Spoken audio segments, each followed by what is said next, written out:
All right, and welcome, my friend, to another bonus episode here of the Red Delta Project podcast.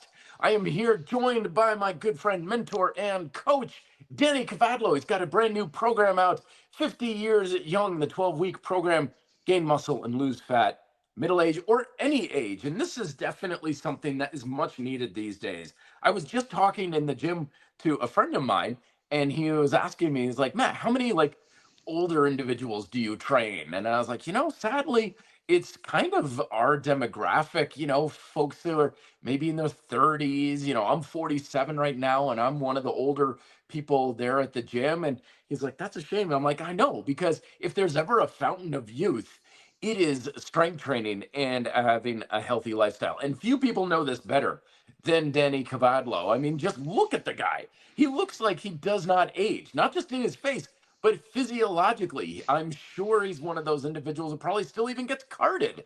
And yet he is a testament to the power of strength training in making this sort of thing happen. So I'm going to shut my trap right now and let the man speak. Danny, welcome once again to the Red Delta Project podcast, my friend. Thank you very much. It's fantastic to be here. It's great to see you, Matt. Thank you for that incredibly kind introduction. And yeah, I know exactly what you're saying in terms of who's working out, who are we talking to when we talk about health and strength and wellness and fitness. Well, I know who I'm talking to. A lot of people, at least who maybe know me only online, think that everybody I train is doing muscle ups and human flags and pistol squats and that's it.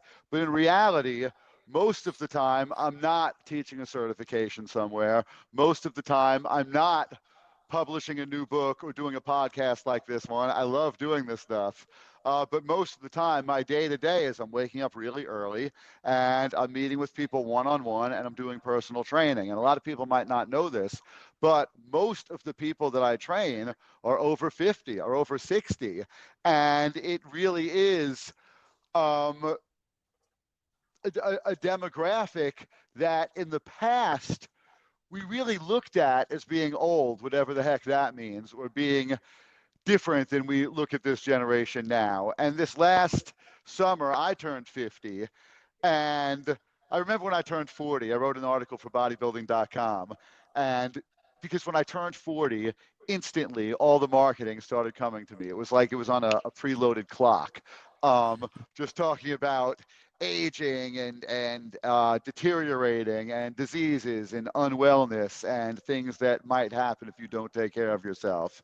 So I wrote this article and I felt good about it. So I anticipated this happening when I was 50. So I've been working on this for about a year, and I've actually been implementing the program or various versions of the program with the people that I'm training and been seeing great results. We just stepped it back, keeping it super simple, non-dogmatic, strength training, calisthenics, some free weights, stretching and mobility, which is important at any age. But I know when I started practicing yoga maybe about 8 years ago, it changed my life. It really opened me up, not just my joints, but just my psyche, moving meditation, feeling good. So I wanted to incorporate that in this program.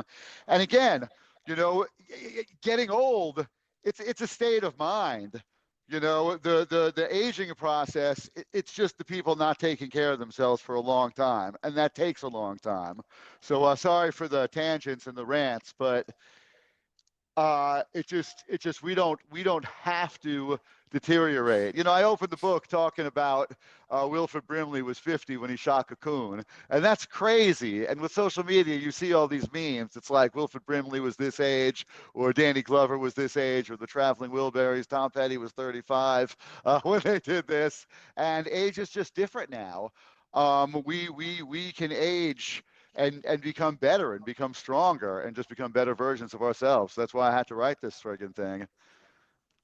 I think it's worth also stating, too, that youth is no longer the shield and the protection we have against a lot of these maladies that we often attribute to older age. When people are like, oh, well, once you get old, all these things happen. Insulin sensitivity, increase in diabetes, cognitive function, loss of muscle mass, loss of coordination, loss of balance and stability. Nowadays, it's like, yeah, we're seeing people who are in high school fight these things now.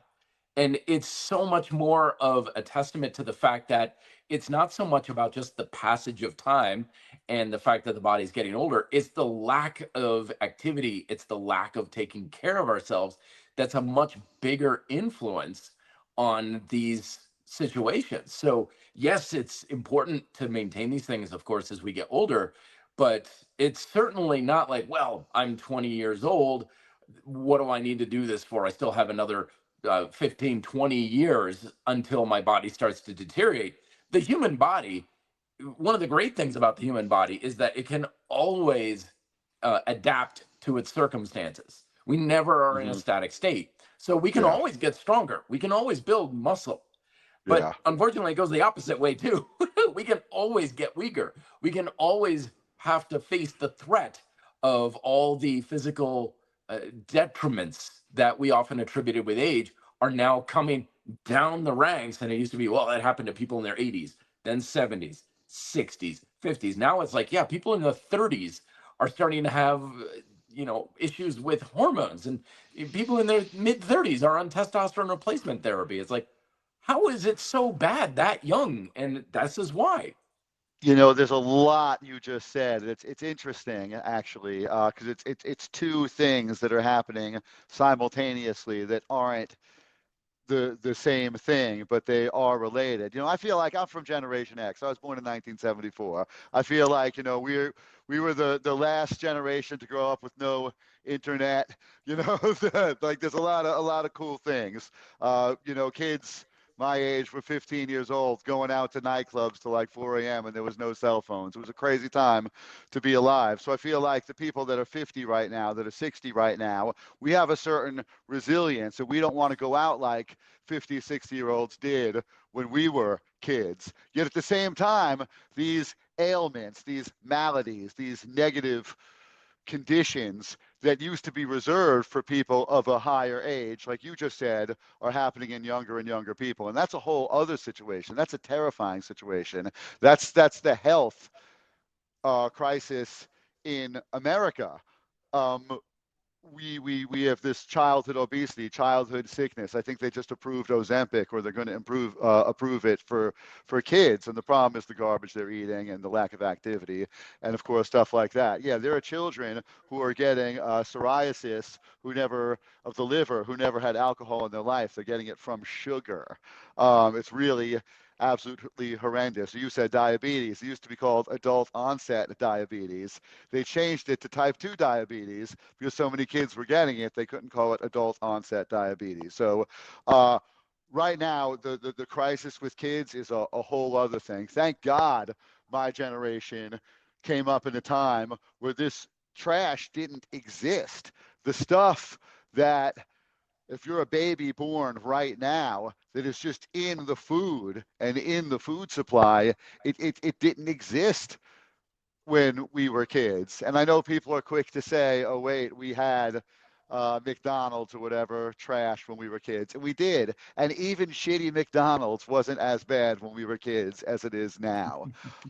Even even junk food wasn't as bad. Of course, it's trash as it is now. So this thing that kids are facing is a whole other challenge.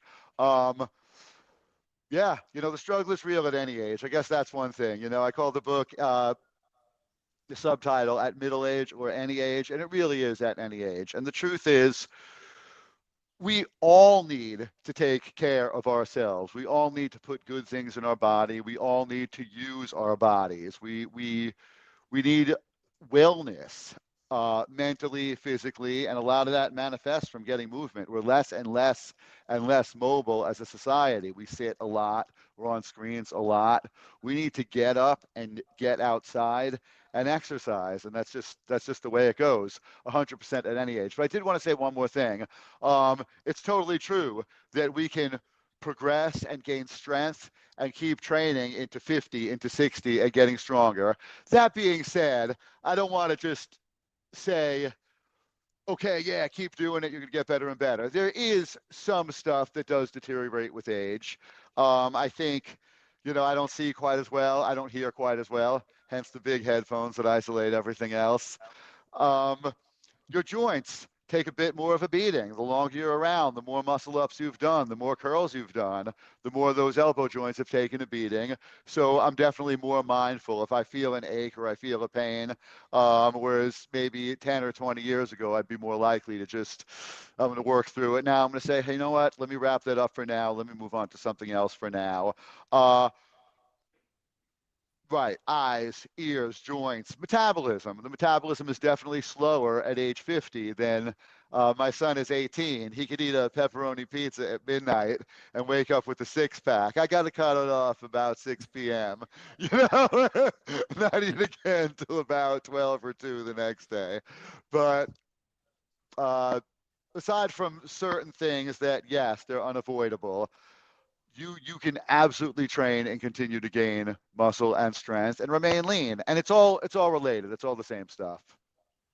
I think that another, because we're talking about youth and we're discussing how, the threats to our well-being, our quality of life are present at every age now for sure. But at the same time, and this is what we were talking about in the gym today too, I was like, it's tough being in our generation right here because I remember, I don't know about your experience, Danny, but I remember when I was like, I want to get into exercise. I want to start working out when I was a teenager. And I'd go out for a run or I'd do push ups in the park or something. And people in my generation, they'd be like, what in the world are you doing? That is the weirdest thing ever. So I feel like we're on the tail end of the generation that just we had two things. One is we grew up without the internet, thank God, Thank and God. two, and especially social media. So we actually had to, go outside to play. And, if you had problems with someone, you had to actually talk to them and fight them in real life. You couldn't just be a keyboard warrior. But Cyber bullies, it's terrible. What these kids have to go through, and we had to go yep, through stuff too. I grew up in Brooklyn in the 70s and 80s and 90s. There were probably people driving around in child molester vans looking around back then. So I mean, we like had where our is share everybody? of troubles then too. But what these kids have to deal with stuff getting posted and just spreading around like that, I wouldn't wish that on my worst enemy. It really Oh, is a crisis. Stuff moved so fast, and yep. I really. It's super cool that you could Google anything or you could watch any episode of SpongeBob you want at any time, but I am not jealous of these kids having access to this. No, no, not at all. But, we also, to a degree, like I grew up basically uh, under the idea, and maybe this is where I grew up too, partially, but that exercise and working out was just not something you did Mm, unless you were an athlete or you needed mm, it for your career, like you wanted to be a fighter or fighter or something like that. There was no conceivable good reason to exercise mm. for any reason. Like doing push-ups was like the weirdest thing in the world that you could do. And because of that, I think some of our generation or even a little bit older, now that they're getting older and guys like us are like, oh, strength training's good thing for you as you get older. It's a bit of a hard sell, I think, Mm. because they're like, I never needed it before. Where was this before? Because we didn't understand the science, we didn't understand the importance of what it could do for us. Do you find working with some of the older adults that they are less receptive to some of this stuff, or are they more receptive because they see how much benefit it brings them later in life? It's hard to generalize because I find that some people, I want to say they're more receptive, but I've certainly met with my share of folks 50 and above that just it wasn't the right fit or it wasn't the right time. But I've met with people in their 20s or 30s or 40s that maybe it wasn't the right fit or the right time. But Hmm. I had a slightly different experience. I felt, and I don't know what kind of upbringing you had, but I had two brothers. So, and I had an uncle that gave us a weight bench at a young age. So we kind of just like started working out kind of naturally. Um, and I feel like a lot of people who I train, like my age, or let's say even a little bit older, like 60, they have at some point done some type of resistance training, whether it's like you said, some push ups or in high school, they did some type of weight training or they joined a gym at some point. So it's often easier to tap into that. Whereas sometimes the younger clients who I have, I think my youngest client is 24, they they really just came up at a different time. Plus, we grew up in the age of the action hero. We grew up with whatever, Stallone and Schwarzenegger and Carl Weathers and Dolph Lundgren and all these like pro wrestlers, Hulk Hogan and Macho Hulk Man and Hogan, not stuff. to So mention like G.I. Joe and He-Man. I mean, even He-Man, they're animated making that characters new were He-Man jacked. movie. I don't know about the casting for this new He-Man movie. Did you hear about this?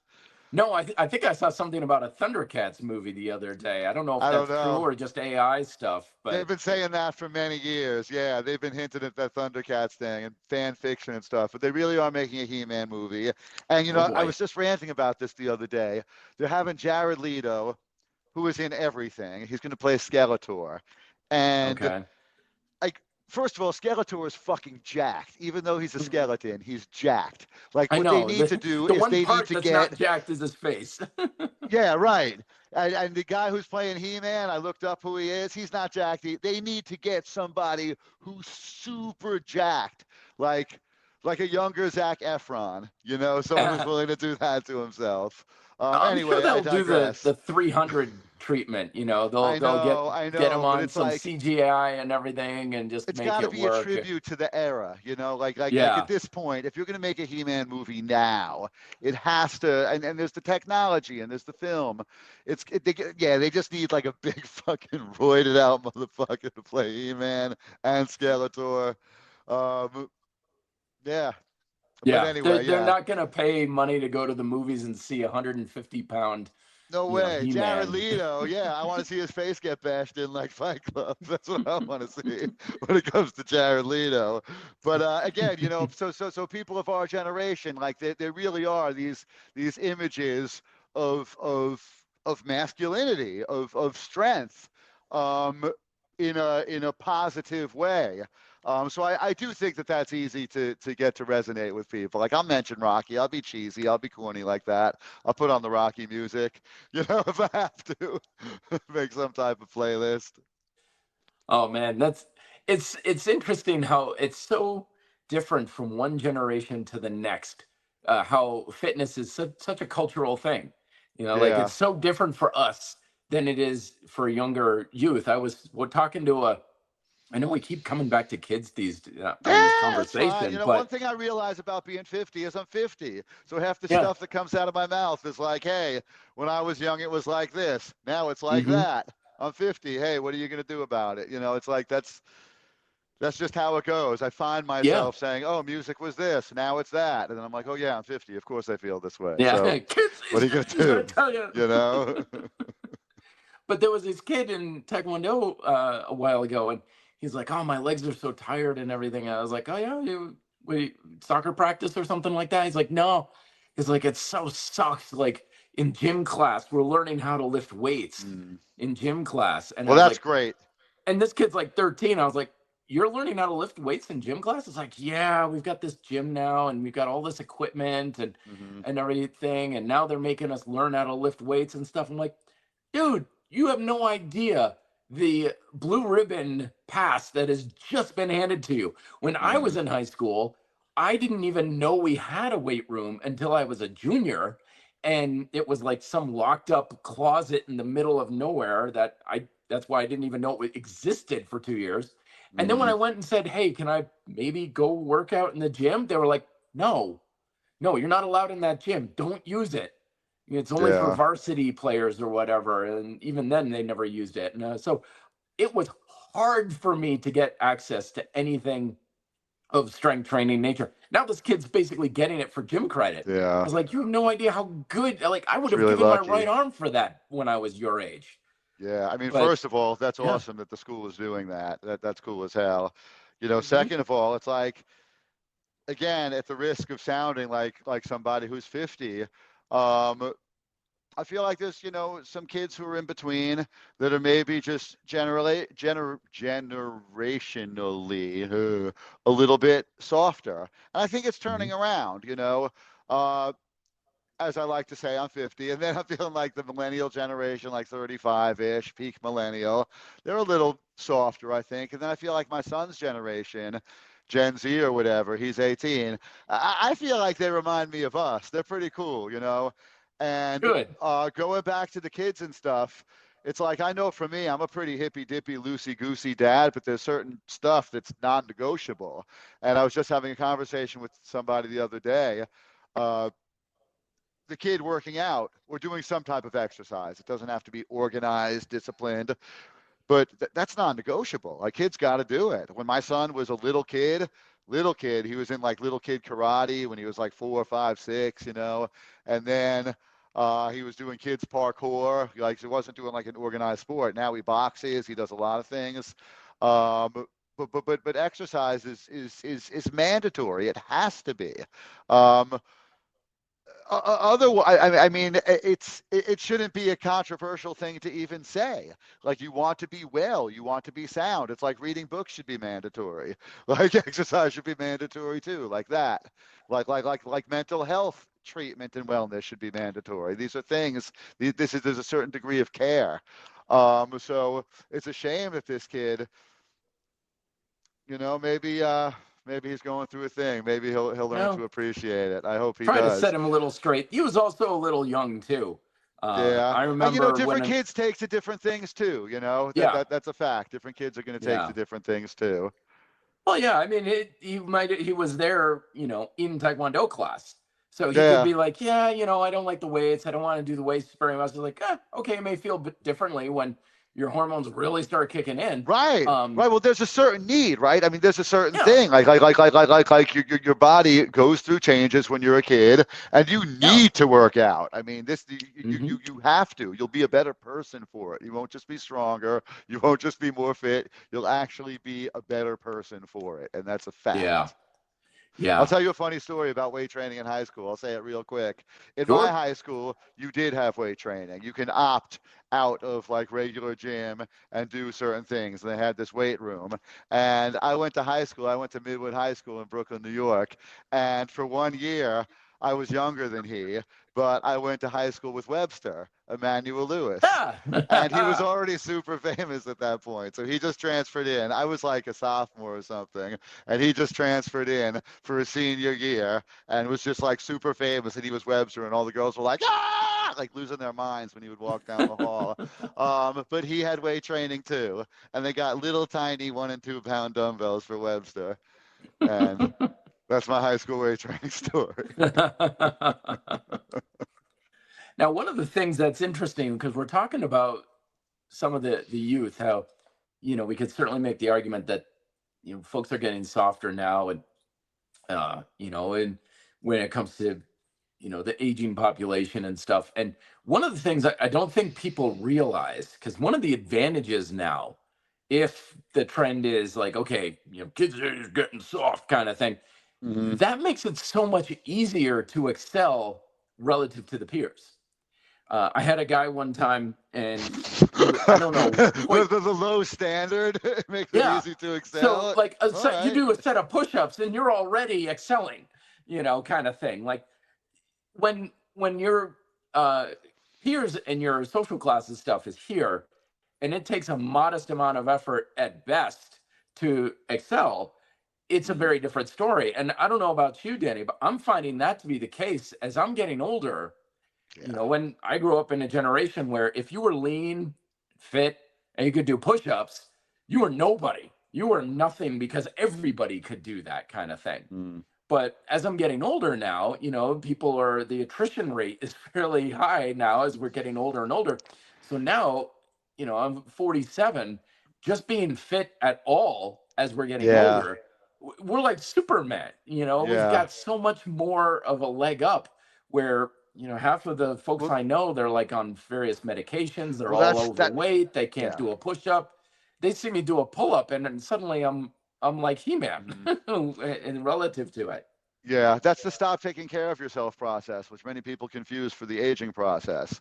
But the stop taking Hmm. care of yourself process takes until you're 47 years old for it to really start kicking in. So the people who you are coming into their acquaintance, they have been not taking care of themselves for 30 years. Now that they're 47, all that not taking care of themselves has rendered them much fatter and weaker than you. Not to mention the fact that you have been taking care of yourself. So it's exactly Yep. what you said. It's that diminishing standard around you that right. I mean, to be 47 years old, to simply not be fat, you're probably in better shape than, or one is probably in better shape than the vast majority of people in their 40s. Just not Hmm. being obese, just that right there. Just that. Yeah. Um, and it's terrible. I mean, this is again, the book is 50 years young, but really this is every age. I mean, there is a health crisis in this country, and somehow people are just getting sicker and weaker and less fit as time goes on. And we could turn that shit around. And any Mhm. individual can turn it around for themselves. You need to educate yourself, you need to eat good food, and you need to work hard. And there's been a very big push for, I don't want to say for not working hard, but for kind of not putting yourself out of your comfort zone. There's definitely been more of a push for that lately. And again, we all have to take care of ourselves. We all have to take care of our health. We should never put ourselves in situations that are abusive. Be that as it may, sometimes you got to light a fire under your ass and do something and put yourself in situations that you would never do in order to render the result you want, whether it comes to fitness, which we'll stick to for this conversation, but other things as well. So, yeah, if there's not enough hours in the day or you don't have the time at any age, you could get up earlier. You can. I know it because I've seen people do it. I do it. I've seen people with lots of kids, big careers, single parents that make the time. And it's not a choice anymore. When you're 20 years old, I could pick you up and slam you against a car. You're going to get right back up and start laughing. When you're 60, it's different. It's not a choice anymore. Like we owe it to ourselves. We owe it to our loved ones to take good care of ourselves. And I'll show you how. Yeah. And there's no guarantee either that we've got all sorts of things. It's like, okay, people are living longer now, living longer. It's like, yeah, but what are the years like as we're getting older too? Like Right. there are people in my world who are in their 80s and they're skiing double black diamonds and they're multi-level black belts in taekwondo and they could do push-ups. Wow. And I know people in their 60s and it's like, dude, you look like you're basically starting to check out. Like you're ready for the Yeah. nursing home kind of thing. So it's like, yeah, okay, you may live longer, but what are those years filled with? Are they filled with tons of medications and Right. limited mobility and you're like just existing on the planet? Or are you able to live and thrive and do the things that you want to do? And taking care of our health and conditioning your body properly goes a long way at ensuring that you end up on the right side of that equation. Right. I mean, a great deal of people living longer is the fact that they can support life longer under conditions that they wouldn't have been able to be medicated and support life with. So, like you said, it's not they're living longer and they're dancing the night away at age 80. They're able to prevent death from coming due to Mhm. medications and medical advances now that they didn't have in the past. But there's a lot that people have to do, and I'll add one to it. We're talking about exercise, we're talking about wellness and fitness. You mentioned black belts, you meant skiing black diamonds, you mentioned skiing black diamonds. Um, I feel that people that do well into older age, and my oldest two clients, I train a couple. They're 82 and 87 years old, which is it's up there. Objectively, ask anybody. It's up there. But I feel that such an important thing when getting older is not just to physically take care of yourself, but to mentally take care of yourself. If you could continue to work, work. If you don't want to or can't or are able to not continue working at your job, produce something else. Volunteer, paint, learn a language, take an improv class, do something, because that, and socialize. These things, use your brain and socialize. Well, socializing is using your brain too. This helps people with longevity as well. Yo, I'm a 50-year-old guy. It's hard to have friends when you're a 50-year-old dude. They had that movie. What the hell was that movie? With Ant-Man. Do you know what movie I'm talking about? Where he doesn't I've have seen any a few friends. of He's them. like in his 40s. The guy who plays Ant-Man. Paul Anyway, Rudd. Paul Yeah. Rudd and Jason Segel or Siegel or whatever, they're in this movie where the premise is basically the guys in their 40s can't make any friends. I love you, Hmm. man. It's pretty funny. But Hmm. that really is based on some truth. And I feel that the older you get, when you're 20, you have a million friends, you know? I feel like the Hmm. older you get, your circle grows smaller, as it should. You give a shit less about what people think about you. You don't care about hanging out with people you don't care about, and that's cool. But at the same time as that, you do need to interact with the world. You do need to interact. We're humans, you know, we need to stimulate those parts of our senses and our souls and our brains and interact. So, yeah, we need to work out. We need to get good sleep. We need to hydrate. We need to read. We need to socialize. We need to create. We need to love. We need to get sunshine. We need to do all these things in order to have health at any age, but especially what I'm talking about here is as we get older. Because these things become fewer and further between. We get more caught in our ways, more set in our ways, and we get less interested in taking in new feedback and our circumstances as we get better in life and we get things more the way we like them, we're less prone to try new things too. And it's important to try new things. Sure. Rigidity is often Yeah. associated with aging, like physical rigidity. You mentioned Crotchetiness. yoga Yeah. earlier, where it's like all stiff and tight. Well, if our mind is doing the same thing, like what do you think's going to happen Right. mentally too? I mean, you're more likely to break. You're more likely to have stress. You're more likely to basically struggle in the inevitable changes and stressors of life if you're too rigid. Versus Right. if your body and your mind can be more pliable and flexible, then Yeah. yeah, you're going to handle things a lot better. 100%. 100%. Yeah, Yeah. the flexibility, the open mindedness, and this is all stuff that comes with age too. You know, it's like it's a cliche at this point, the beginner's mind. In the mind of the beginner, there are many choices. In the mind of the master, there are few. The older we get, we just get more set in our ways. We need to open up to different things, especially as we get older. It's important. It's important that we Yeah. stimulate our brain. It's important that we stimulate our souls in any way we possibly can. Again, not to be too off the subject of working out, but all this stuff is connected, you know, the mind, the body, the spirit. It's all the same thing. It's like you put 3 drops of water in a petri dish, it's just one thing. They're not even 3 connected things. It's all the same thing. And that's why it's important to constantly evolve and constantly get better and constantly produce and constantly learn and constantly love and constantly train consistently, at least maybe not Yeah. constantly on that I last train one. 24/7, never take a moment Ah! off. Yeah, constantly. So let's talk a little practical application here, Danny. You're an esteemed coach. You're still in New York City, right? Hell yeah, Brooklyn, New All York. right. All right. So you're still in New York City. So obviously, if people are in New York City, they can come and find you. Of course, folks, I've got links and everything down below in the show notes. But if I'm totally new, like let's say I'm 50, 55 years old, never strength trained a day in my life, Yeah. scares the heck out of me to even think about doing a push up or grabbing a dumbbell. What would you advise such an individual? I mean, again, everything is going to depend on the individual. We have our general moves, we have overall guidelines, we paint in broad strokes, but everything is going to come down to the individual. So if this was somebody who I was working one-on-one with, I would physically assess them. I would look at this person and see the way he moves.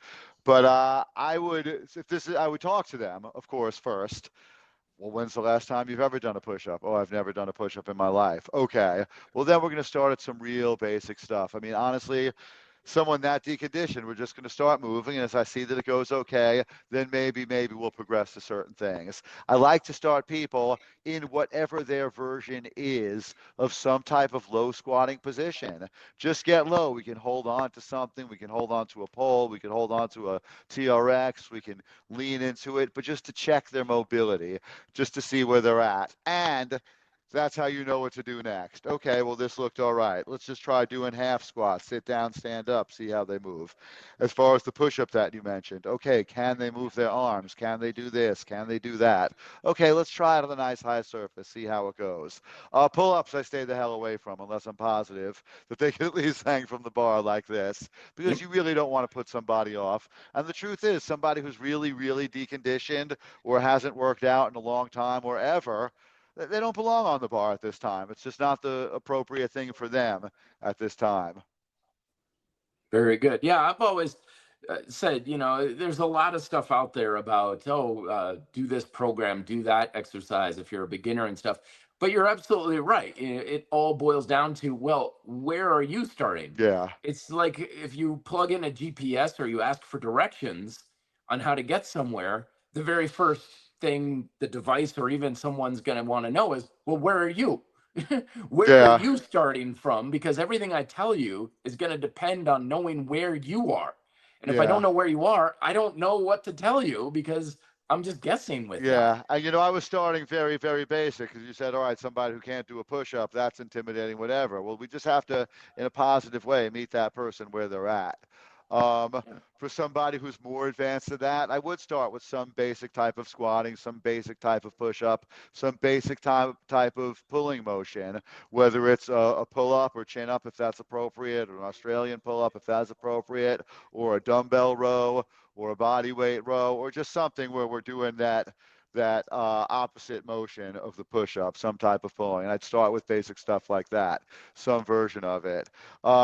When I keep talking about my kid, we're talking about age and all this stuff. When my son was little, I used to tell him to do 30, 30, 30. So he would do like 10 squats, 10 push-ups, and 10 sit-ups. And he would do that 3 times. And that was his workout, the 30, 30, 30 workout.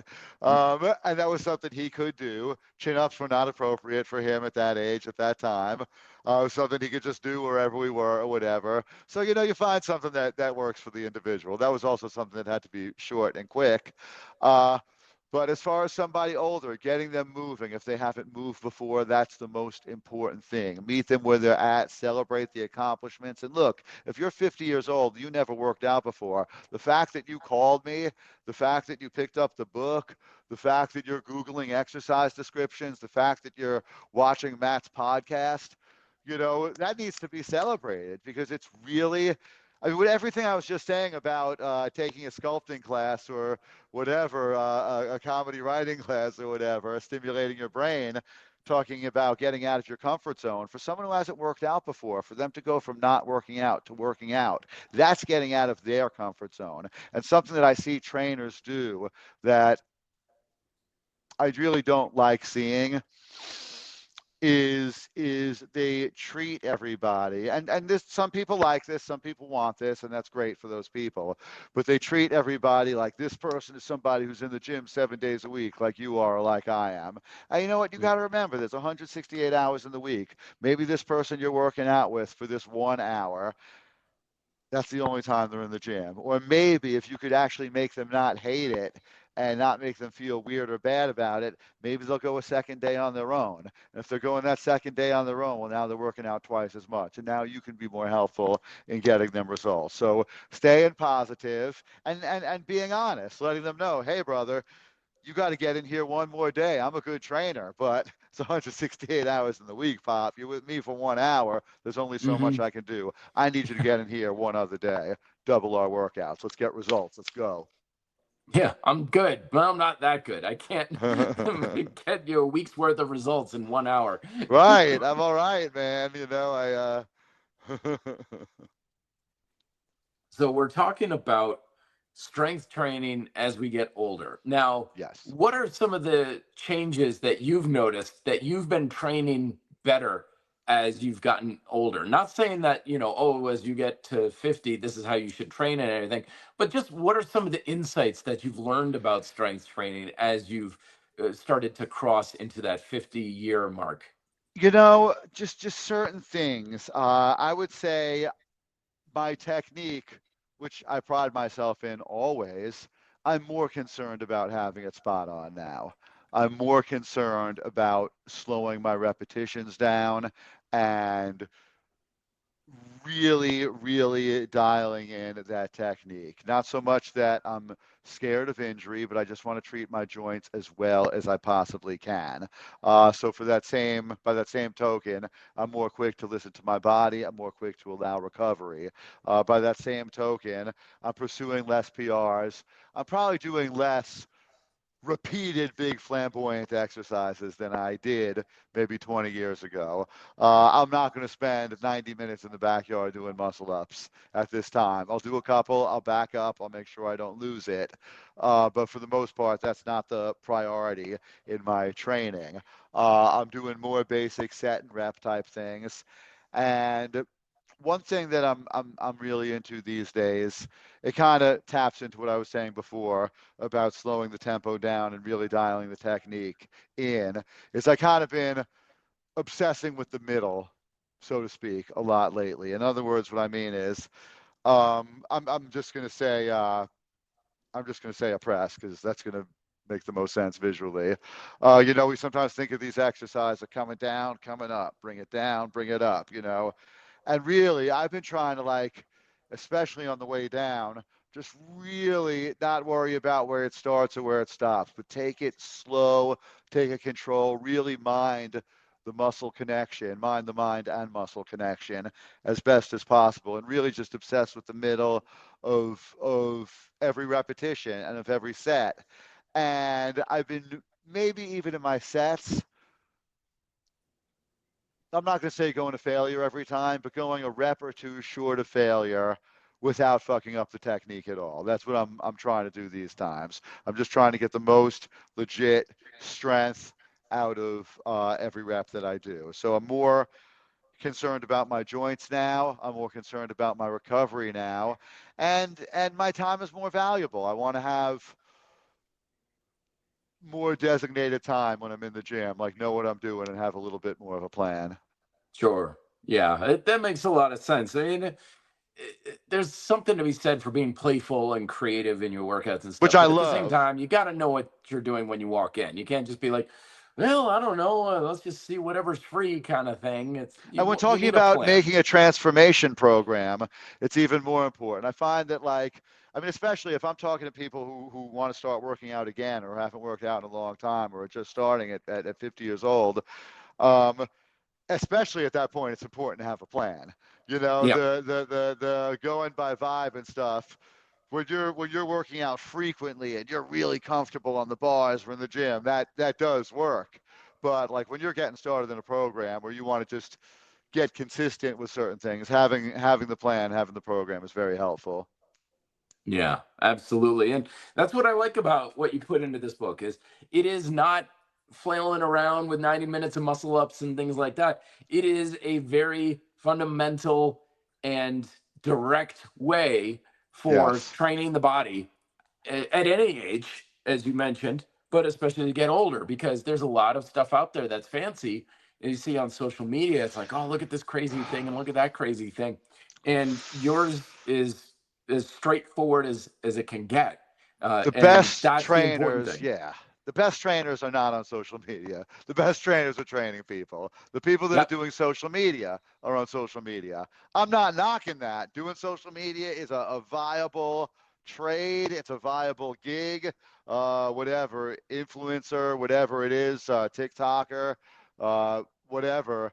That's a viable thing. It's a great thing. Fight the power, stick it to the man, whatever. I don't know. But these people are not trainers. They're not training people. They're doing stuff. The goal isn't to train people. The goal is to, get clicks or promote channels or do this thing that they're interested in doing, which God bless them, no hate, no nothing. It's not something I'm interested in doing. What I'm interested in doing is training people. And real training it's repetitious. It's hitting the same time-tested, repetitious ways with intensity and consistency. And that might not always be the best Instagram post. Um, and it's not to say that the other stuff isn't great too. But when we're getting started on a program, we want to hit those basic movement patterns that we know work. I mean, they're the basic resistance training movements: the press, the pull, the Yep. extension, all these things. I dropped my water. Hold on. There we go. They're there for a reason. And honestly, they really haven't changed much. I don't care if we're talking about even calisthenics, first weight training, first power building or bodybuilding or whatever the heck. The body moves the way the body moves. And the movement patterns that we do are the movement patterns that we do. And that's what we're going to need to work on. Yep. Absolutely. And trying to sometimes color outside the lines can be a lot of fun, but just Yes. don't lose sight of the basics that work. Don't lose sight of the core principles and Especially techniques. getting started on a program, especially something like a 12-week transformation, or especially going from not doing the thing to now I'm going to start consistently doing the thing. Like I said, the freestyle thing is great, but you kind of got to know the rules before you could break them when it comes to that. And it's like, yeah, if you're really savvy in the gym and you do it more intuitively at this point, that's awesome. But to get started on a program, I don't recommend that. It's the same way. I don't know if this will ruffle some food nerd feathers or whatever, but I feel the same way about intuitive eating. I know intuitive eating is a very popular thing. Hey, man, eat when you're hungry, eat good, solid, pure food, man. But for somebody that wants to lose weight, Mm. not If for you're going to somebody that step wants on to stay stage or ripped. anything to that level too, Yeah, it's like, I mean, yeah, you need to count your almonds. yeah, right. Intuitive is just not going to work at that point. It's just not right. If you got to step on a stage, forget it. You got to measure everything. Yeah, And it's if you're carrying around a lot of surplus body fat, intuitive eating is not going to work. It hasn't worked this long. You're going to have to measure some things. You're going to have to account for some things. So, uh, like you said, it's fun to color outside the lines, and there's a right mix in every situation. And of course, everybody's different and every situation is different. And even the same person is different at different times in their life. So it's just important to know that these things are out there. And we want to employ whatever methods to get the best results we're looking for. absolutely. So, Denny, are you still at DennyKavadlo.com? You anywhere special these days, website wise, or? Yeah, I think DannyCavadlo.com still goes to my website, or DannyTheTrainer.com is Excellent. definitely my website, DannyTheTrainer.com. And then I'm Danny Kavadlo on Instagram. I'm Danny Kavadlo on Facebook, one word. But I haven't posted on those in a while. I guess I should now. Well, I'm going to have this interview. I'll have this interview to post. So that'll be Very good. good. Yep. Well, thank you so much for your time here, Danny. I really do appreciate it. And I appreciate you helping to make the world stronger by leading by such a strong example for yourself. We certainly need a lot of the guys with the example like you're setting for everybody at every age, but especially those who are traveling into their middle ages and stuff, and they're looking for a role model that can help guide them through these times. You're definitely one to follow for sure, folks. So make sure you're clicking on everything down below in the show notes. Check out his latest book, 50 Years Young. Definitely worth a read. Thank you so much, Danny. Any parting words of wisdom for the masses at large? I just want to say, well, first of all, Matt, thank you. It's always a pleasure to connect with you. And I just want to say to anybody out there, like I said, I haven't been posting, but I am around. You could email me. You could hit me up on my website, DannyTheTrainer.com, or hit me up, Danny Kavadlo on Instagram. I do get back to everybody. I am always training people. I work 7 days a week. I am always available for personal training. I'm always available for virtual training, something like this. And I love hearing from everybody. So it's fun to do this. It's fun to be out there in YouTube land, and it's fun to talk to you, Matt. So thank you. And keep the dream alive. Wonderful. Thank you so much, Danny. And everybody, check out things down below. And I will talk to you in the next episode. Till then, be fit and live free.